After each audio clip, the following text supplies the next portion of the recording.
Alabo al Señor porque Colombia no solamente es uno de los países con mayor cantidad de puestos de avanzada en el mundo, sino que muchos de estos puestos de avanzada están vinculados a la obra educativa que a través de la inspiración conocemos es necesaria realizarse para ese tiempo. Fundación Las Delicias, así como Salem, como Silo, como Vida Superior, como Fundación El Jardín y muchas otras más, realiza una labor educativa. Y como parte de la labor que realizamos, nuestros jóvenes reciben una capacitación básica en el servicio misionero y luego especialidades. Al concluir esas especialidades, nuestros jóvenes, como parte del requisito, deben salir a pasantías. Esas pasantías misioneras las realizan en campos locales o en campos nacionales o en campos internacionales. Y a esta hora, ahora ya más como representante del Departamento de Educación, departamento que presido, quiero presentarles a un grupo de jóvenes que recientemente ha terminado su preparación en Fundación Las Delicias y están listos para emprender vuelo a nuevos campos misioneros, a sus nuevos desafíos como misioneros en la buena viña del Señor. Quiero invitarles para que vengan aquí al frente.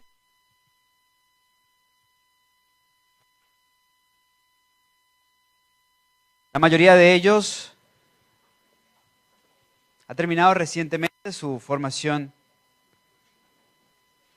académica, vocacional, la que nosotros podemos ofrecer. La Escuela de Cristo sigue siempre, ¿verdad? Pero tenemos algunos de ellos quienes en realidad están regresando de sus pasantías en este momento. Como por ejemplo, John Aguilar. John, levanta tu mano, por favor. Quien era uno de los misioneros que estaba en Guambía, ayudándonos en la evangelización en esa zona. Como por ejemplo, José Luis y Jean Pascal, levanten su mano, por favor. Quienes estaban ayudándonos en la evangelización por el Catatumbo, en el norte de Santander, apoyando al ministro local en el crecimiento y desarrollo de la iglesia. Ejemplo, Giovanni, levanta tu mano, por favor. Quien estaba apoyándonos en el ministerio en Ocaña, siendo de gran bendición para nuestros hermanos allá en Ocaña. Eso por un ejemplo nada más de los que aquí se encuentran delante de ustedes. Jóvenes, es un día muy especial, porque ya que hablamos de la última generación, pues nosotros soñamos que ustedes sean parte de esa última generación, que tengan esas características, ese sello precioso. Y hay alguien que tiene unas palabras para ustedes y que quiere hacer algo muy especial por ustedes. Pastor.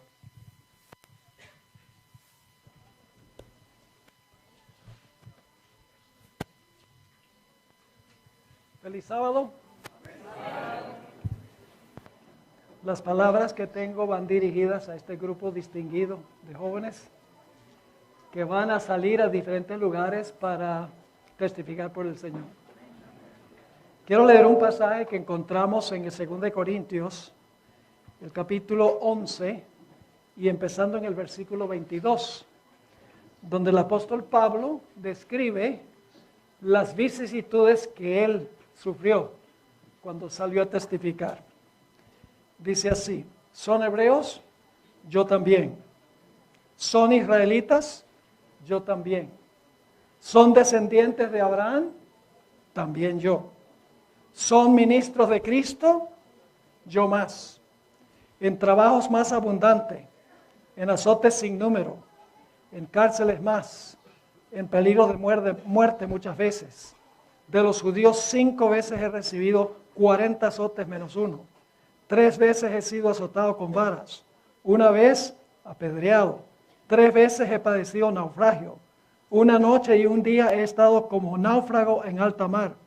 En caminos muchas veces, en peligros de ríos, peligros de ladrones, peligros de los de mi nación, peligros de los gentiles, peligros en la ciudad, peligros en el desierto, peligros en el mar, peligros entre falsos hermanos, en trabajo y fatiga, en muchos desvelos, en hambre y sed, en muchos ayunos, en frío y en desnudez, y además de otras cosas, lo que sobre mí se agolpa cada día, la preocupación por todas las iglesias. No es que ustedes van a sufrir todo eso, pero posiblemente sufran alguna de estas cosas en parte. El apóstol Pablo nunca perdió la fe, siempre perseveró. Van a encontrarse dificultades, pero el Dios que abrió el Mar Rojo va a ayudarlos a afrontar esas dificultades y finalmente va a resultar todo para su honra y su gloria. Así que yo quiero ahora tener una oración especial para que Dios les bendiga a donde van a ir. Oremos. Padre Celestial, venimos ante ti con humildad, sabiendo que tú nos usas seres humanos débiles, inadecuados para el adelanto de tu obra. Te damos gracias porque no le has dado esta tarea a los ángeles, sino a nosotros. Señor, te quiero rogar por este grupo de jóvenes. Gracias por haberlos traído acá. Gracias por la instrucción que han recibido. Gracias por sus instructores. Ahora van a salir a aplicar muchas de las cosas que aprendieron acá. Van a afrontar muchas dificultades en el camino. Pero te ruego que como estuviste en todas las circunstancias, como el apóstol Pablo, tú acompañes a cada uno de estos jóvenes, a cada una de estas señoritas, para que puedan hacer la obra para la cual tú los llamaste. Te ruego que puedan ver el fruto de la obra que tú has tenido para ellos. No solamente fruto en este mundo, sino fruto de personas que aceptan el mensaje y que habitarán contigo y con ellos por la eternidad. Los dedicamos a ti, pidiendo que tú hagas tu obra en ellos. Te lo imploramos en el precioso nombre de Cristo, nuestro amante Salvador. Amén. Amén. Voy personalmente a estar orando por ustedes. Dios les bendiga. Y así, como el pastor Bora estará orando por ellos, quiero pedirle a ustedes que también oren por este grupo de jóvenes, que también los tengan muy presentes. Algunos de ellos estarán apoyando la labor misionera en la Amazonía, otros en el Golfo de Urabá, otros forman parte de la lista de reclutamiento que el pastor Bor nos habló anoche, otros están en diferentes campos, a Chile, en Bolivia, en Venezuela y en otras partes aquí mismo en Colombia, donde enfrentarán grandes desafíos, pero esperamos que la buena gracia de nuestro Señor les acompañe y les asista, como ha sido la oración del pastor. Gracias, muchas gracias jóvenes. Hoy, con mucha alegría, les digo, como alguien que también pasó por allí, que han elegido el mejor camino. Dios los bendiga.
Oremos. Nuestro Padre y nuestro Dios, gracias por tus múltiples bendiciones. Sabemos que la lluvia a veces es un inconveniente, pero gracias por la lluvia, que hace que todo sea tan verde y tan hermoso. Pedimos que la lluvia de tu Santo Espíritu llueva sobre nuestros corazones ahora en este culto. Que tu nombre sea honrado y glorificado. Que tu mensaje sea claro. Que nos inspire a serte fieles y a cumplir tu plan. Te damos gracias por el privilegio de la oración. Imploramos tu presencia. En el nombre de Jesús. Amén. Quiero invitarles a abrir sus Biblias conmigo al libro de Isaías, el capítulo 46 y los versículos 9 al 11. Isaías 46 y el versículo 9 hasta el versículo 11. Ustedes saben que a los pastores que predican les gustan dos ruidos en la iglesia. Un ruido es el sonido de las páginas de la Biblia. Y el otro ruido es, aunque sea de vez en cuando, un amén. Así que espero escuchar esos dos ruidos esta mañana. Ahora antes de leer este pasaje, quiero hacer una pregunta. ¿Qué es lo que distingue al verdadero Dios de todos los falsos pretendientes? ¿Qué distingue al verdadero Dios de todos los falsos dioses, en otras palabras? Isaías 46, 9 al 11 tiene la respuesta. Dice así: acordaos de las cosas pasadas desde los tiempos antiguos, porque yo soy Dios y no hay otro Dios, y nada hay semejante a mí. Ahora, ¿por qué es que no hay otro semejante al verdadero Dios? ¿Por qué es que Dios es el único y no hay otro Dios? Aquí viene la respuesta. Que anuncio lo por venir desde el principio, y desde la antigüedad lo que aún no era hecho. Que digo, mi consejo permanecerá y haré todo lo que quiero. Que llamo desde el oriente al ave y de la tierra lejana al varón de mi consejo. Yo hablé y lo haré venir. Lo he pensado y también lo haré. Lo que distingue al verdadero Dios de todos los falsos pretendientes es, en primer lugar, que Dios conoce el fin desde el principio. Y en segundo lugar, como conoce el fin desde el principio, su plan no va a fracasar. Como dice el texto, yo hablé y lo haré venir, lo he pensado y también lo haré. Ahora, las profecías mesiánicas del Antiguo Testamento demarcaban el momento preciso en que iba a llegar a esta tierra el Mesías. Cristo vino a este mundo ni un minuto temprano ni un minuto tarde. Llegó exactamente como Dios lo había programado en los siglos de la eternidad. Había una fecha para el nacimiento de Jesús que Dios había puesto en su calendario en la eternidad. Ahora, no nos reveló esa fecha, pero Dios tenía en su calendario una fecha. Noten lo que dice Gálatas, el capítulo 4 y el versículo 4. Gálatas 4 y el versículo 4. Un texto muy bien conocido dice: pero cuando vino el cumplimiento del tiempo, Dios envió a su Hijo, nacido de mujer y nacido bajo la ley. Fíjense la expresión: cuando vino el cumplimiento del tiempo. Ahora, alguno podría pensar, ¿cómo sabe, pastor, que la expresión cuando vino el cumplimiento del tiempo se refiere a un momento específico en el calendario de Dios? Sencillamente porque hay otro lugar en la Biblia a donde se usa una expresión muy similar. Marcos, el capítulo 1 y el versículo 14 y 15. Marcos 1, 14 y 15. El contexto es que Jesús acaba de ser bautizado. Fue al desierto para ser tentado del diablo por 40 días. Luego comenzó su ministerio en Nazaret, y entonces Jesús, al comenzar su ministerio, proclamó las siguientes palabras. Noten Marcos 1, 14 y 15. Después que Juan fue encarcelado, Jesús vino a Galilea predicando el evangelio del reino de Dios, diciendo: el tiempo se ha cumplido. Parecido a Gálatas 4:4, ¿verdad? El tiempo se ha cumplido y el reino de Dios se ha acercado. Arrepentíos y creed en el evangelio. La hermana White explica que cuando Jesús dijo el tiempo se ha cumplido, se refería a una profecía específica de tiempo. Cuando terminaron las primeras 69 semanas de la profecía de las 70 semanas, el Mesías apareció. Jesús fue bautizado. Es decir, la expresión el tiempo se ha cumplido, al igual que la expresión cuando vino el cumplimiento del tiempo, se refiere a un momento exacto que Dios ya tenía contemplado en los siglos de la eternidad. En El deseo de todas las gentes, página 23, Elena White hizo un comentario muy interesante sobre los eventos que ocurren en la historia. Dice allí lo siguiente: la venida del Salvador había sido predicha en Edén. Cuando Adán y Eva oyeron por primera vez la promesa, esperaban que se cumpliese pronto. Es más, nosotros sabemos por las lecciones de escuela sabática del trimestre pasado que ellos pensaban que su primogénito Caín era el Mesías. Sigue diciendo la cita. Pero dieron gozosamente la bienvenida a su primogénito, esperando que fuese el libertador. Pero el cumplimiento de la promesa tardó. Ahora yo quiero preguntarles, ¿tardó desde la perspectiva de ellos o la perspectiva de Dios? La de ellos. Porque los planes de Dios no se adelantan ni se atrasan. Él tiene todo contemplado desde los siglos de la eternidad. Sigue la cita. Pero el cumplimiento de la promesa tardó. Los que la recibieron primero murieron sin verlo. Desde los días de Enoc, la promesa fue repetida por medio de los patriarcas y los profetas, manteniendo viva la esperanza de su aparición, y sin embargo no había venido.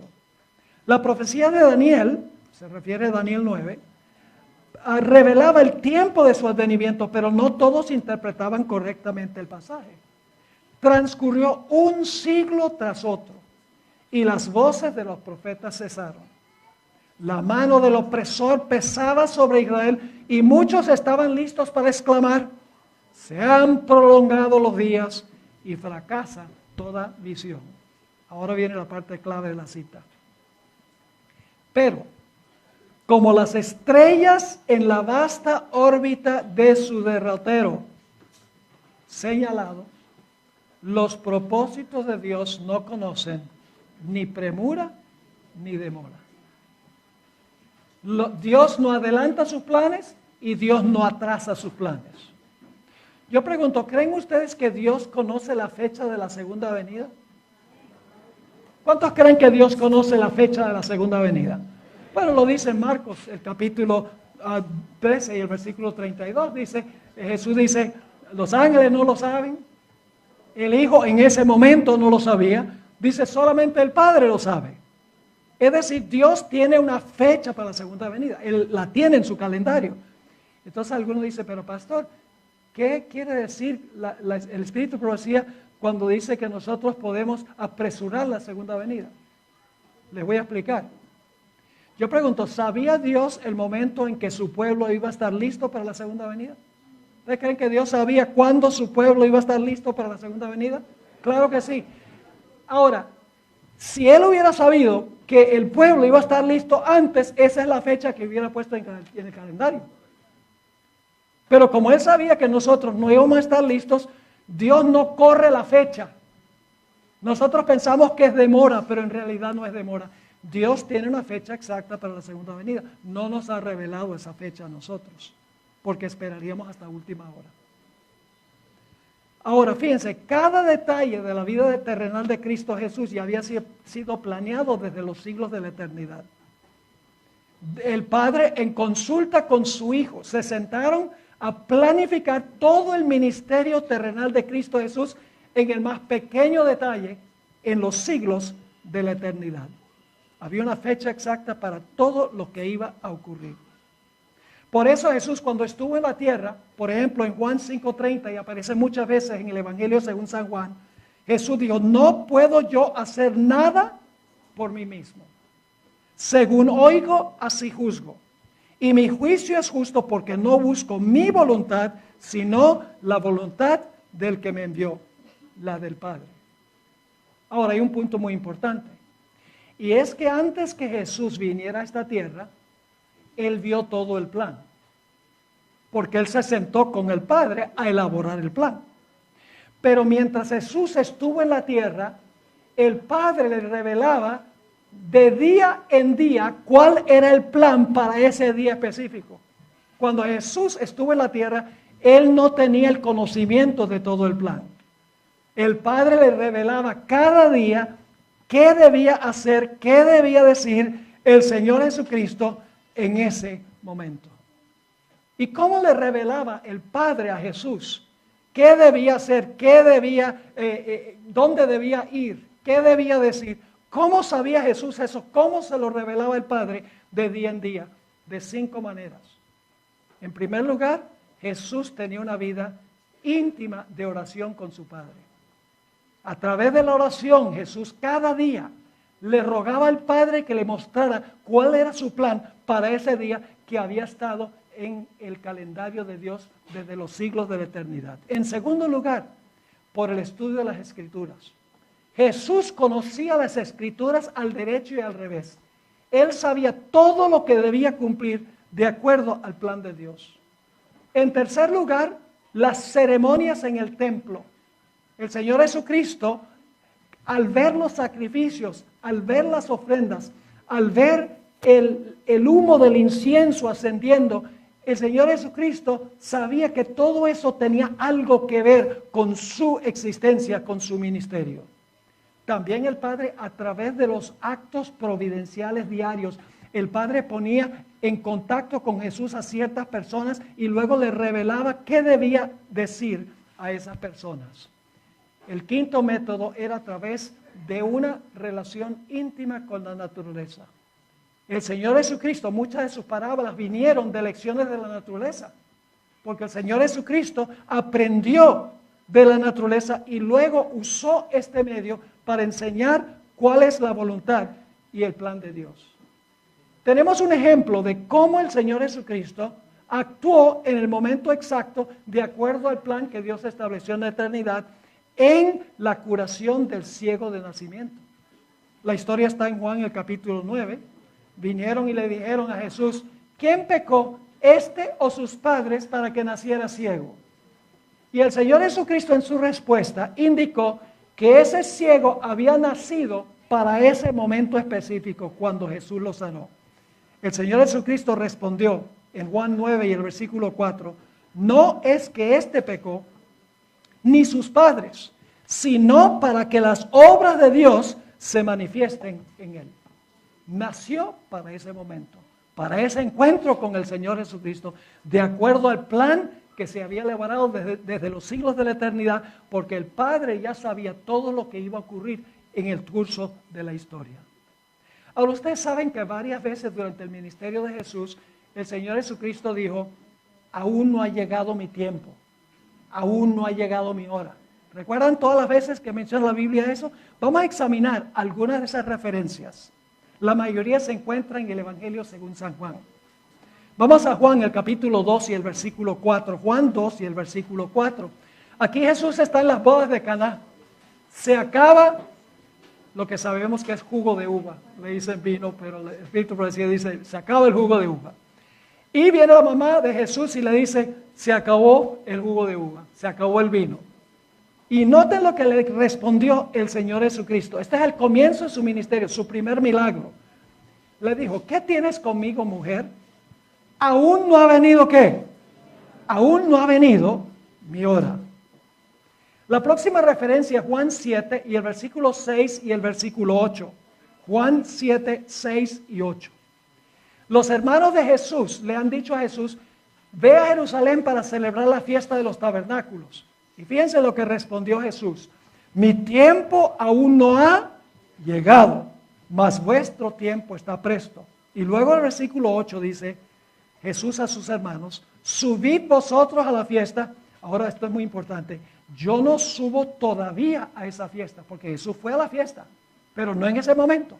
No era parte del plan de Dios que fuera en ese momento. Dice, yo no subo todavía a esa fiesta porque mi tiempo aún no se ha cumplido. Note lo que sigue diciendo en el Evangelio según San Juan, el capítulo 7 y el versículo 30.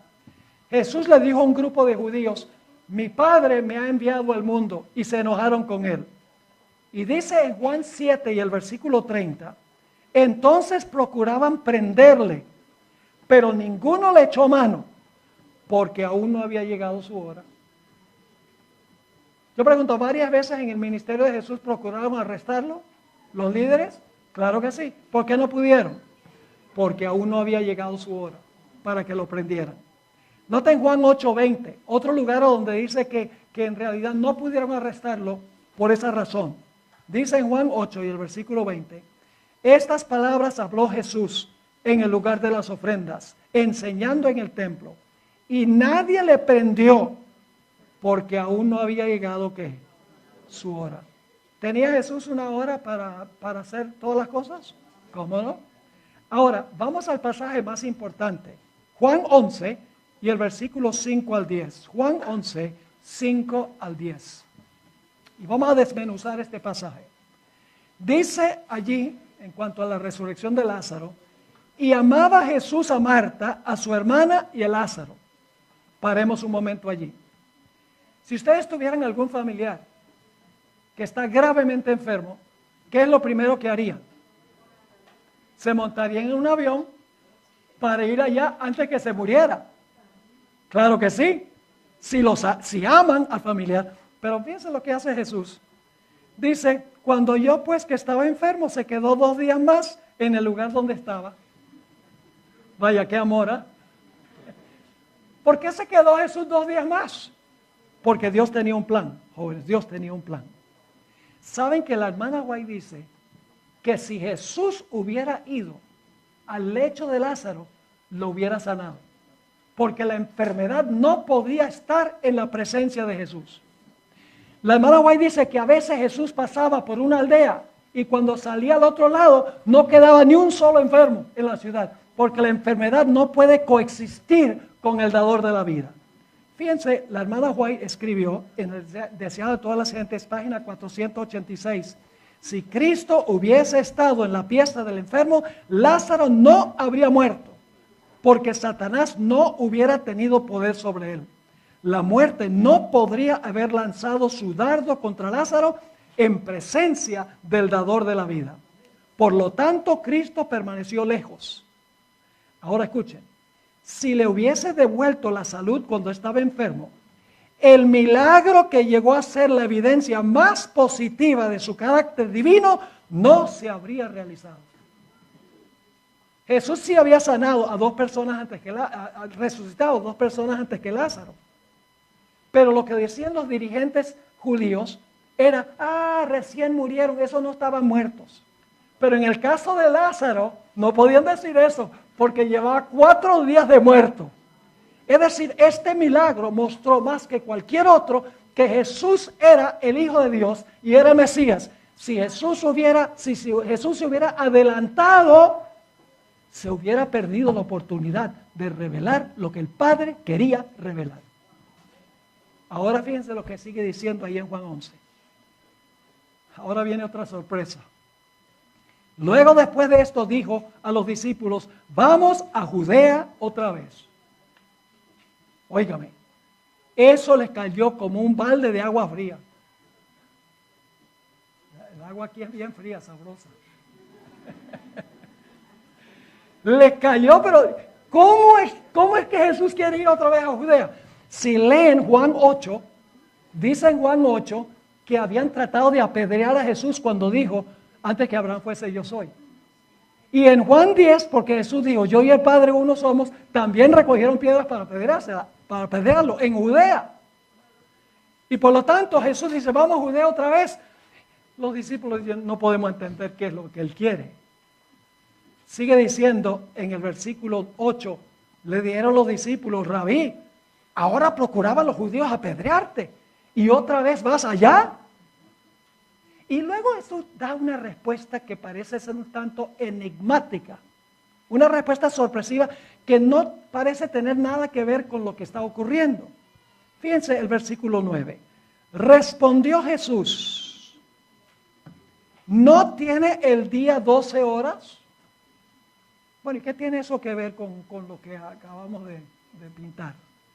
¿No tiene acaso el día 12 horas? El que anda de día no tropieza, porque ve la luz de este mundo. Pero que anda de noche, tropieza, porque no hay luz en él. ¿Qué sí quiso decir Jesús cuando declaró no tiene el día 12 horas? Le voy a explicar. Jesús comparó los perímetros de su ministerio, el comienzo y el final de su ministerio, con un día de 12 horas. La hora número 1 fue el comienzo de su ministerio y la hora número 12 es la conclusión de su ministerio, cuando en la cruz dijo consumado es. No es un día literal de 12 horas, es un día simbólico de 12 horas, a donde la primera hora es cuando Jesús comienza su ministerio y la hora 12 es cuando Jesús concluye su ministerio, cuando dice consumado es decir, se terminó.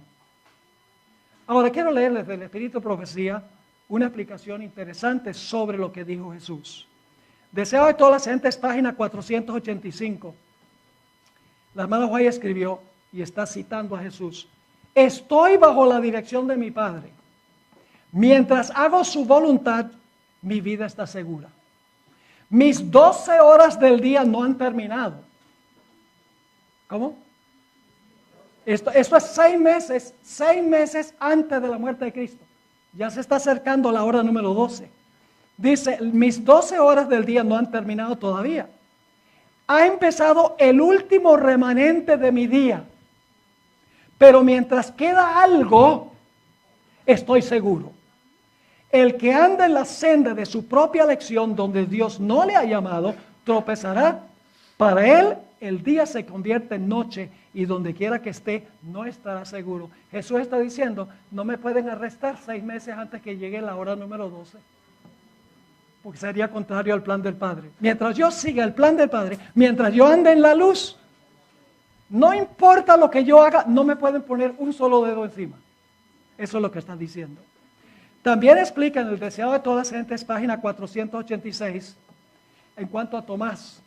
Tomás conocía el odio que los judíos le tenían a Jesús.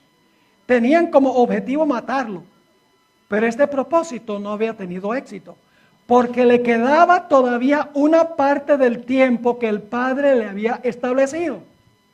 Durante ese tiempo Jesús gozaba de la custodia de los ángeles celestiales y aún en las regiones de Judea, donde los rabinos maquinaban cómo apresarle y darle muerte, no podía sucederle mal alguno hasta que llegara la hora número 12. El que dijo, fíjese, el que dijo, ¿cómo es que vamos a ir allá? También le dijo a sus compañeros, según el versículo 16, vamos con él, para que con él también muramos. Pueden imaginarse la escena. Ahora, este concepto del día y la noche, porque cuando hablamos de 12 horas del día, estamos hablando de la parte iluminada del día, no la noche. La parte iluminada del día. Podemos ver una ilustración vívida de esto en Juan 9, 3 y 4, la historia del ciego de nacimiento. Fíjense lo que dijo Jesús. Me es necesario hacer las obras del que me envió. ¿Quién fue el que lo envió? ¿Las obras de quién tenía que hacer? Del Padre. Me es necesario hacer las obras del que me envió, entre tanto que ¿qué? Entre tanto que el día dura. ¿Cuál día? Su ministerio. Las 12 horas simbólicas de su ministerio. Y luego dice, la noche viene cuando nadie puede trabajar.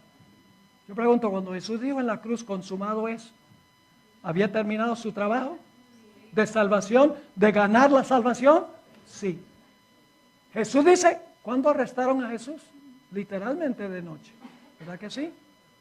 Ahora, el Señor Jesucristo lo que está diciendo es, yo tengo que hacer las obras del Padre mientras dura algún momento de mi día de 12 horas, pero viene un tiempo cuando yo concluya la obra del Padre, donde ya nadie puede obrar. Fíjense lo que dice Juan 4 y el versículo 34. Juan 4, versículo 34. Jesús les dijo, mi comida es hacer la voluntad de aquel que me envió, ¿y qué cosa? Y terminar su obra. Conectado con Juan 9 tiene mucho sentido.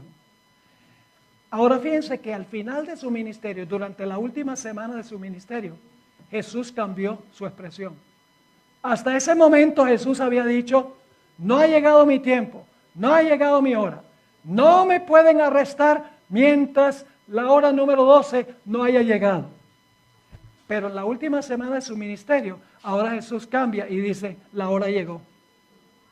Noten Juan 12, el versículo 23 y el versículo 27. Juan 12, 23 y 27. La mayoría de estas de expresiones están en el Evangelio según San Juan. Llegan unos griegos a donde está Jesús y ellos quieren una entrevista con Jesús. Y Felipe le dice a Andrés, Andrés le dice a Jesús, y entonces Jesús dice algo que parece estar fuera de onda. Dice en el versículo 23, Jesús les respondió a Felipe y a Andrés, ha llegado la hora. ¿Alguna diferencia ahora? Ha llegado la hora para que el Hijo del Hombre sea glorificado. Y luego el versículo 27, Jesús dice, ahora está turbada mi alma. ¿Por qué estaba turbada el alma de Jesús? Porque en dos o tres días iba a ir a Getsemaní y a las cruces. Dice, ahora está turbada mi alma. ¿Y qué diré? Padre, sálvame de esta hora, mas para esto he llegado a esta hora. ¿Era la hora ahora? Sí. En Juan 13 y el versículo 1, Juan 13 y el versículo 1, Jesús mandó a los discípulos que prepararan la Pascua. Y fíjense lo que dice ese versículo. Antes de la fiesta de la Pascua, sabiendo Jesús que su hora había llegado para que pasase de este mundo al Padre, como había amado a los suyos que estaban en el mundo, los amó hasta el fin. Jesús sabía que su hora había llegado. Y esto es jueves en la noche. Aún en camino al Getsemaní, cuando Jesús elevó la oración a su Padre, esa famosa oración intercesora, encontramos en Juan 17:1, dice, estas cosas habló Jesús y levantando los ojos al cielo dijo, Padre, ha llegado la hora, glorifica a tu Hijo para que también tu Hijo te glorifique a ti. Yo pregunto, ¿en Getsemaní si pudieron arrestarlo? ¿Pudieron arrestarlo en Getsemaní? Claro, ¿por qué pudieron arrestarlo? Porque la hora 12 había llegado. Había una hora para cada evento de la vida de Jesús. Y fíjense que aún el Señor Jesucristo, cuando estaban a punto de arrestarlo, ya estando en Getsemaní, en Mateo 26 y el versículo 45 dice, entonces vino a sus discípulos y les dijo, dormid ya y descansad. He aquí, ha llegado la hora y el Hijo del Hombre es entregado en manos de pecadores. Había llegado la hora. Ahora, yo pregunto, esta era la hora, porque ahora en la hora 12 se oculta el sol. Y ahora llega la hora de ¿quién? De los poderes de las tinieblas. Note lo que dice Lucas 22 y el versículo 53. Lucas 22 y el versículo 53. Dice Jesús a los que vinieron a arrestarlo, habiendo estado con vosotros cada día en el templo, no extendisteis las manos contra mí, mas esta es vuestra hora y la potestad de las tinieblas. ¿Qué pasó cuando la parte iluminada del día de Jesús terminó? Ahora era la oportunidad de ¿quién? De los poderes, de la oscuridad y de las tinieblas. Ahora, alguno podría preguntarse, decir, pastor, pues, ¿es verdad que Dios ya tenía todo el ministerio de Jesús programado desde los siglos de la eternidad? Porque sabía exactamente qué es lo que iba a ocurrir. Esta cita del deseado de todas las gentes es espectacular. Deseado de todas las gentes, página 121. Aquí la hermana Guay está explicando lo que significa la expresión aún no ha llegado mi hora. Dice así, las palabras aún no ha venido mi hora indican que todo acto, ¿cuántos actos? Todo acto de la vida terrenal de Cristo se realizaba en cumplimiento del plan trazado desde la eternidad. Cada acto fue trazado ¿desde cuándo? Desde la eternidad. Ahora sigue diciendo, antes de venir a la tierra, el plan estuvo delante de él, perfecto en todos sus detalles. Jesús vio el plan en el cielo antes de venir acá. Estuvo delante de él, lo vio completico. Sigue diciendo, pero mientras andaba entre los hombres, aquí no tenía acceso a todo el plan. mientras andaba entre los hombres, era guiado paso a paso por la voluntad del Padre. En el momento señalado, ¿señalado dónde? En el plan. En el momento señalado no vacilaba en obrar, con la misma sumisión esperaba hasta que llegase el tiempo. Qué cita tan extraordinaria. En otra cita, Ministerio de Curación, página 380, Elena White escribió lo siguiente en cuanto a Jesús. Cristo en su vida terrenal no se trazó planes personales. Jesús no dijo un martes dice, yo creo que yo voy a ir a Samaria mañana. ¿No? Dice, no se trazó planes personales. Aceptó los planes de Dios para él y día tras día el Padre se los ¿qué? El Padre se los revelaba. Día tras día el Padre se los revelaba. A veces me gusta pensar cómo se sintió Jesús en la cruz fuera del hecho de que estaba cargando los pecados de todo el mundo y estaba sufriendo una profunda agonía. Me pregunto cómo Jesús, al ver lo que estaba ocurriendo allí, dijo, este es exactamente el plan que el Padre reveló en el Antiguo Testamento. Las profecías del Antiguo Testamento indican de que el plan había sido hecho en detalle y se había predicho de antemano. No todos los días, sino algunos de los eventos principales. Por ejemplo, cuando Jesús estaba en la cruz, echaron suerte, ¿verdad? Pero saben que 1000 años antes ya se había predicho que eso estaba en el plan. Dice en el Salmo 22, 18, repartieron entre sí mis vestidos y sobre mi ropa echaron suertes. Ya eso estaba en el calendario divino. En el Salmo 69, 21 dice lo siguiente, me pusieron además hiel por comida y en mi sed me dieron a beber vinagre. Yo me imagino que cuando hicieron eso, Jesús está diciendo, está cumpliendo ese plan. Los enemigos que lo escarnecieron, las palabras exactas que ellos iban a hablar, se grabaron 1000 años antes. En el Salmo 22 y el versículo 7 y 8 dice, todos los que me ven me escarnecen, estiran la boca, menean la cabeza diciendo, se encomendó a Jehová, líbrele él, sálvele, puesto que en él se complacía. Las palabras exactas que habían sido escritas en el Antiguo Testamento. Inclusive las palabras de Jesús en el Salmo 22, 1. Dios mío, ¿por qué me has desamparado? Son las palabras que el Señor Jesucristo proclamó en la cruz. Y aún las palabras, Padre, en tus manos encomiendo mi espíritu, están en el Salmo 31 y el versículo 5. Jesús conocía las Escrituras. Estando en la cruz, él habrá pensado, todo se está cumpliendo de acuerdo al plan. Ahora quiero hacer transición al punto que quiero compartir con ustedes, queridos jóvenes. ¿Será que Dios también tiene un plan para nosotros? ¿Que está dispuesto de revelarnos cada día por los mismos medios que usó Dios para revelárselo a Cristo? ¿Será que Dios también tiene un plan para nosotros? No cabe duda alguna. Si nosotros usamos los mismos métodos que la oración, el estudio de la palabra, pasar tiempo en medio de la naturaleza, cuidadosamente observar los eventos providenciales de cada día, la gente con quien Jesús nos pone en contacto, etc. Voy a leer otra vez la cita del Ministerio de Curación, pero la voy a completar ahora. Cristo en su vida terrenal no se trazó planes personales. Aceptó los planes de Dios para él y día tras día el Padre se los revelaba. Ahora escuchen bien. Así deberíamos nosotros también depender de Dios para que nuestras vidas fueran sencillamente el desenvolvimiento de su voluntad. A medida que le encomendamos nuestros caminos, Él dirigirá nuestros pasos. La cita sigue. Son muchos los que, al idear planes para un brillante porvenir, fracasan completamente. Dejad que Dios haga planes para vosotros. Como niños, confiad en la dirección de aquel que guarda los pies de sus santos. Y luego viene esta parte de la cita muy bien conocida. Dios no guía jamás a sus hijos de otro modo que el que ellos mismos escogerían si pudieran ver el fin desde el principio y discernir la gloria del designio que cumplen como colaboradores con Dios.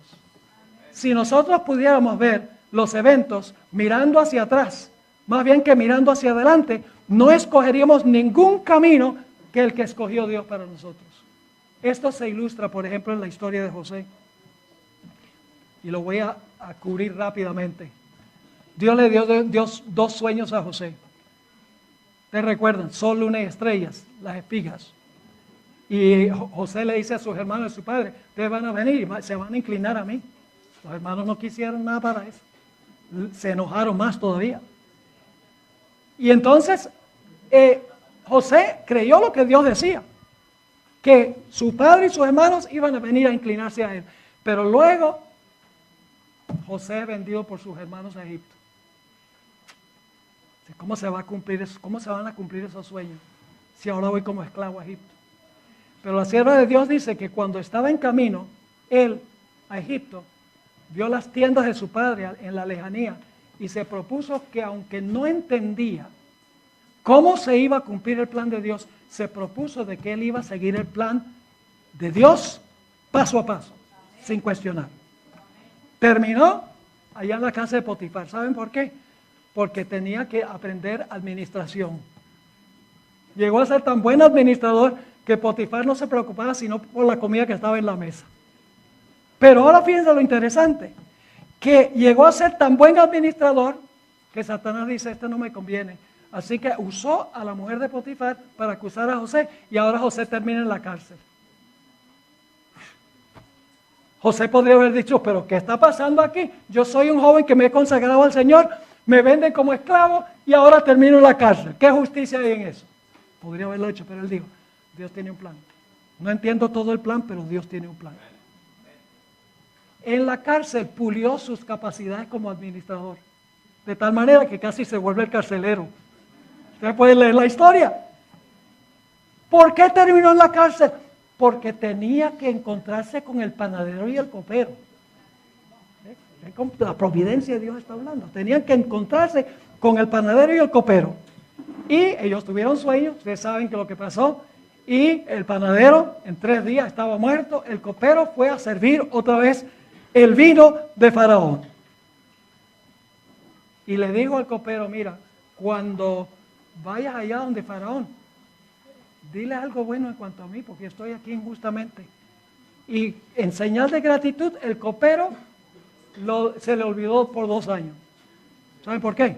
Porque aún no era tiempo. Aún no era tiempo.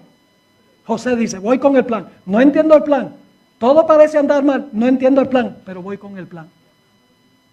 2 años después, Dios le da 2 sueños a Faraón. Y Faraón llama a los expertos y dice, ¿pueden ustedes decirme lo que significan mis sueños? Y ellos no tenemos ni idea. Y entonces Dios recordó al copero. Le dice al copero, dile a Faraón. Y entonces el copero dice, yo conozco uno que puede. Y le explicó cómo había interpretado los sueños en la cárcel. Y Faraón dice, tráiganlo para acá. José le interpreta los sueños. Y luego viene la pregunta, ¿quién se va a encargar de los 7 años de guardar los productos por 7 años de prosperidad para que en los años de escasez no nos muramos de hambre? Y entonces alguien dice, pues, ¿quién mejor que José? Y de un prisionero hebreo, extranjero, llegó a ser el primer ministro de Egipto. Dice, ahora sí está resultando el plan.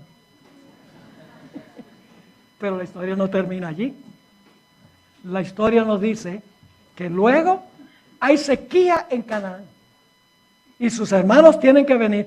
Y cuando por primera vez se encuentran sus hermanos con él, se le inclinan adelante.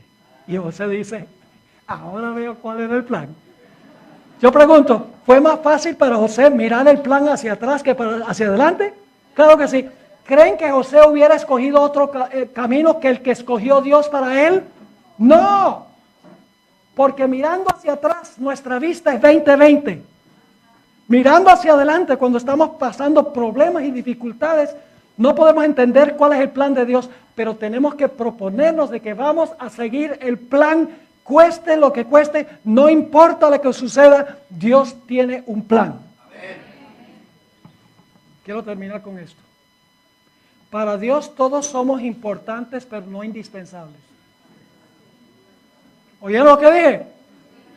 Para cumplir el plan de Dios, todos somos importantes, pero no somos indispensables. Dios tiene un plan para nosotros, pero déjeme decirles que si no cumplimos el plan, el plan de Dios se va a cumplir igual. Déjenme darles 2 ejemplos ya para terminar. En los días de Esther, se había dado un decreto para acabar con toda la nación judía. Genocidio. Parecía que todos iban a perecer, incluyendo a la reina que era judía. Y Mardoqueo le manda un mensaje a Esther. Y quiero leer eso en el libro de Esther, el capítulo 4 y el versículo 13 y 14. Esther 4 y el versículo 13 y 14.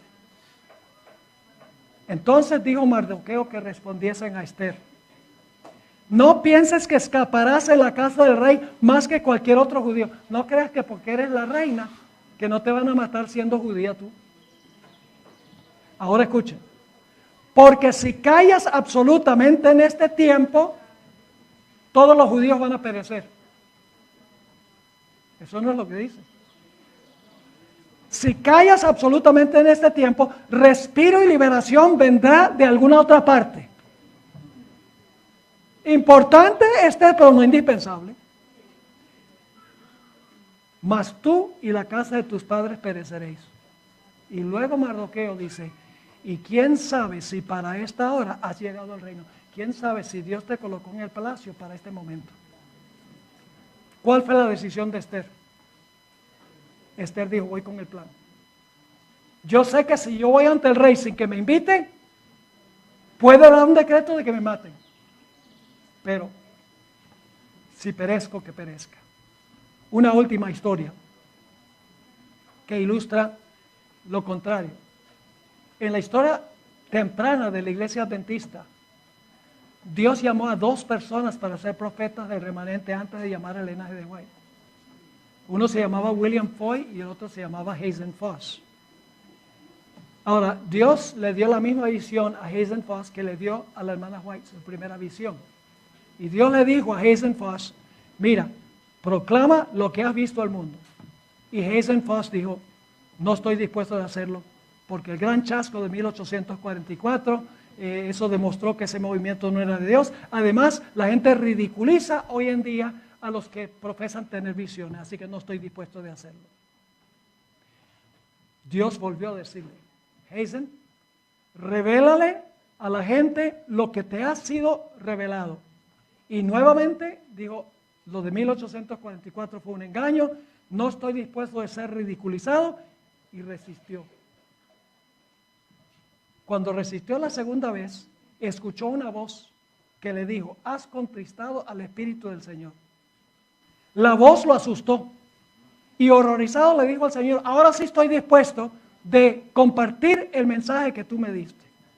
Y convocó una reunión de creyentes para compartirles la visión que había tenido. Y cuando los reunió, no era capaz de recordar ni un solo detalle de lo que Dios le había mostrado. Le dijo a esa congregación: se me fue, no puedo decir nada, y el Espíritu del Señor me ha abandonado. En febrero de 1845, la hermana White estaba dando una charla sobre su primera visión en la ciudad de Poland, en el estado de Maine, en los Estados Unidos. Afuera, mientras la hermana White estaba hablando, estaba Hazen Foss, escuchando lo que ella estaba diciendo. Después que ella terminó de hacer su presentación, ella salió y se encontró con ella, Hazen Foss, y le dijo lo siguiente: yo me llené de orgullo y no comprendí la razón del chasco. Murmuré contra Dios y quería morir. Entonces vino una extraña sensación sobre mí. Desde ahora en adelante seré como hombre muerto a las cosas espirituales. Creo que Dios me ha quitado las visiones y te las ha dado a ti. No rehúses obedecer a Dios, pues será a riesgo de tu propia alma. Soy un hombre perdido. Tú eres escogida de Dios. Sé fiel en desempeñar tu obra y la corona que yo podría haber tenido, la tendrás tú. Ese es el costo de no seguir el plan de Dios. Yo sé que ya llegó el momento. Último texto, Romanos 8:28. Y sabemos, no dice posiblemente, tal vez, quién sabe. Sabemos que a los que aman a Dios, algunas de las cosas, todas las cosas les ayudan a bien. Esto es, a los que conforme a su propósito son llamados. Jóvenes, Dios te está llamando para cumplir un propósito en la última parte de la historia. Tiene un plan de alcanzar a miles y si no millones para el Señor Jesucristo. ¿Colaborarás tú con el plan de Dios? No importa cuáles sean las circunstancias y dificultades. Yo oro que sí. La hermana hoy habló de un ejército de jóvenes que van a salir a sacudir el mundo. Y yo creo que sería un buen lugar donde comenzar esa revolución en el sentido correcto de la palabra. Así que Dios les bendiga, Dios les ayude y que puedan cada día encomendarse al Señor por la oración, por el estudio de la palabra, por tiempo con la naturaleza, por la observación de los eventos providenciales de Dios, para que podamos entonces cumplir el plan de Dios. Oremos. Padre, gracias te damos porque tienes un plan para nosotros. Te pedimos que bendigas a esta juventud, que reveles tu plan a cada uno. Cuándo actuar, qué hacer, con quién encontrarse y qué hablar en el momento propicio. Gracias por escucharnos, te lo pedimos en el nombre de Jesús. Amén.